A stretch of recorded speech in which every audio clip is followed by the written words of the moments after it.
John, could you say a few words about your background as it relates to why we're here today? Yes. My background really is in mapping the world of thinking. So this is a project I've been involved with for about 20 years, almost 20 years. And it really is a way of rethinking human beings. It's rethinking who we are and how we are, and taking it out of the realm of personality and psychology and saying, what is it that we can know about human beings for us to better understand how they work together, how they collaborate, how collectors of human beings create in our world, and to be able to use that insight and that information both in a predictive way as well as a very constructive way.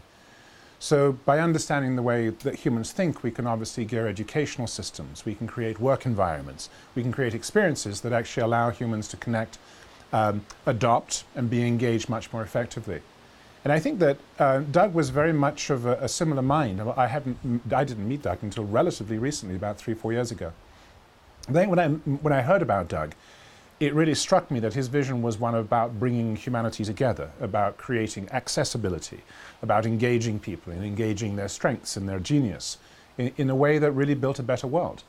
And that was an idea and a message that resonated very, very deeply with me. Were you able to work directly with Doug?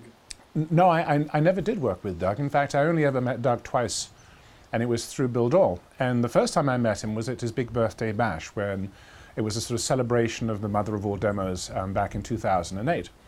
And I was struck by his humility and his humanity. I had the very good fortune of meeting some great people in my life, and it seems to be a quality which resonates with him. So I was very, very fascinated to actually be able to sit down and talk to him.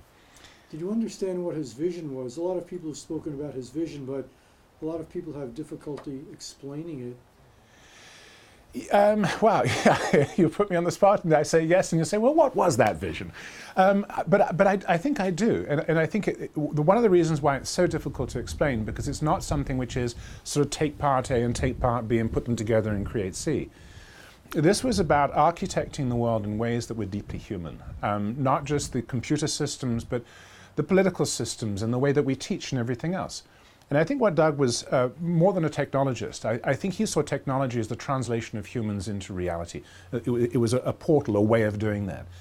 But I think at the outset, my impression of Doug's work and what I understand of it was much more about understanding human beings and finding the ways in which they connect with the world around them.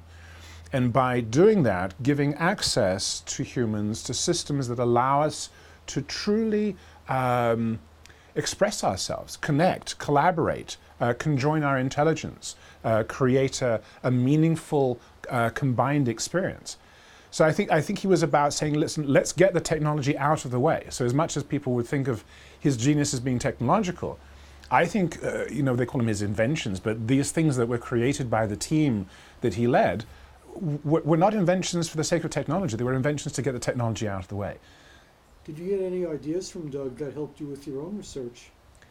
Well, I'll tell you a little story, because I think it wasn't so much an idea from Doug, and yet it was a very big idea from Doug. So the second time I met Doug, Bill Dahl took me to his office.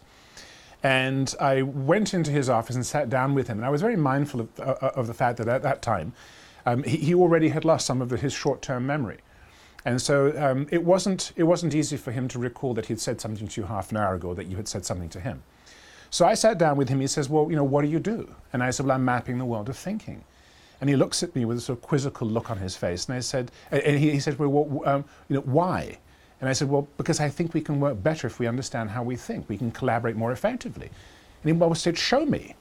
And so we took his laptop and we opened it up and we loaded up the platform that we've developed.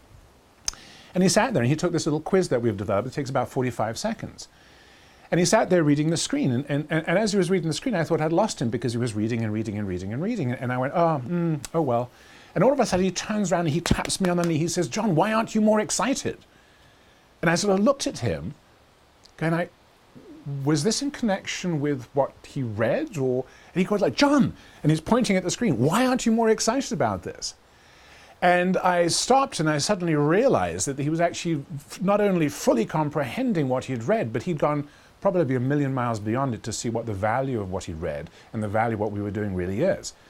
And so what came out of that for me was less of an idea, as it was more actually a kick in the pants. Because I said to him, well, Doug, I've been doing this for almost 20 years. He says, 20 years? And he looks at me, though I'm talking about a couple of days. I mean, don't tell me about 20 years. I've been at it for half my lifetime. And that actually, it had me go from that meeting. It had me go back to what I was doing. Again, less of an idea, but more of a deep sense of inspiration, a deep sense of commitment to the work that I had been doing. And in many ways, it was a renewal of that commitment and seeing it in a bigger context. It was not just about my work, it was about the work of people like Doug Engelbart and how all of our work actually is moving in the same direction, hopefully.